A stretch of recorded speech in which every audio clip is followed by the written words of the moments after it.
એક ગામે પડીકા બંધ કરવાનો નિર્ણય કરવામાં આવ્યો છે। કાંકરેજના રાણાવાડ ગામે સ્વાસ્થ્ય કે જેને પગલે હવે અનોખો નિર્ણય લેવામાં આવ્યો। ગામમાં વેચાતા નમકીનના પડીકા ઉપર પ્રતિબંધ લાદી દેવામાં આવ્યો છે। તો 1 સપ્ટેમ્બરથી ગામની દુકાનો પર નમકીનના પડીકા નહીં મળે। 1 સપ્ટેમ્બર બાદ પડીકા વેચાશે તો 5000 રૂપિયાનો દંડ પણ ફટકારવામાં આવશે। દંડની રકમ ગામની ગૌશાળામાં આપવાનો પણ નિર્ણય કરવામાં આવ્યો। બાળકોના સ્વાસ્થ્યને પગલે રાણાવાડ ગ્રામજનોએ આ નિર્ણય કર્યો છે। તો બનાસકાંઠામાં બાદરપુરા ગામ બાદ રણાવાડા ગામે પડીકા બંધ કરવાનો આ મહત્વપૂર્ણ નિર્ણય લેવામાં આવ્યો છે।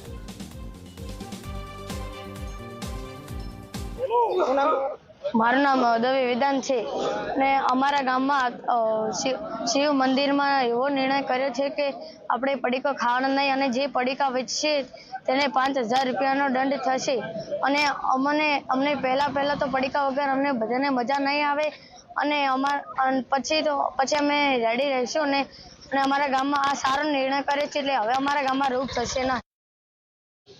આ ગામ છે એ અમારું એક પરિવાર તરીકે રહે છે અને કાયમ ગમે ત્યારે ગામમાં કોઈ જરૂર પડે ત્યારે અમારા શિવ મંદિરની અંદરમાં મહાદેવમાં ગામ એકઠી થઈ કોઈ બી નિર્ણય કરે એ શિરોમાન્ય હોય છે।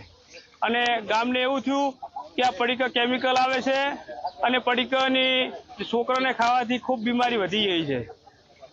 અને અત્યારે આપણે જો બાળક રેડી નહીં હોય તો આપણે શું કરીશું અને જો આપણું શરીર રેડી નહીં હોય તો શું કરીશું। એટલે આપણું શરીર સ્વસ્થ રહે, ચોખ્ખાઈ રહે અને સારા વિચારો આવે એના માટે અમે ગામે એકઠી થઈ અને પડીકા ઉપર પ્રતિબંધ મૂકેલ છે અને જે વેચશે એનો 5000 રૂપિયા દંડ કરેલો છે। પડીકા રહ્યા એમાંથી ઘણા રોગો થાય છે, કેન્સર છે, કિડની બગડે છે, શરીર બગડે છે અને આ બગડવાના કારણથી અમે ગામે ભેગા થઈ મંદિરની અંદર અને નક્કી કર્યું કે આપણે એક કુટુંબના ભાઈઓ છીએ તો આ પડીકા બંધ કરી નાખો। અમે તો એવી સલાહ આપીએ છીએ કે આજુબાજુના ગામ પણ બંધ કરી નાખો, પડીકું ના ખાવું જોઈએ। અને પડીકું ના ખાવાના નિર્ણયથી અમારા વેપારીઓએ પણ અમને સાથ સહકાર આપ્યો છે।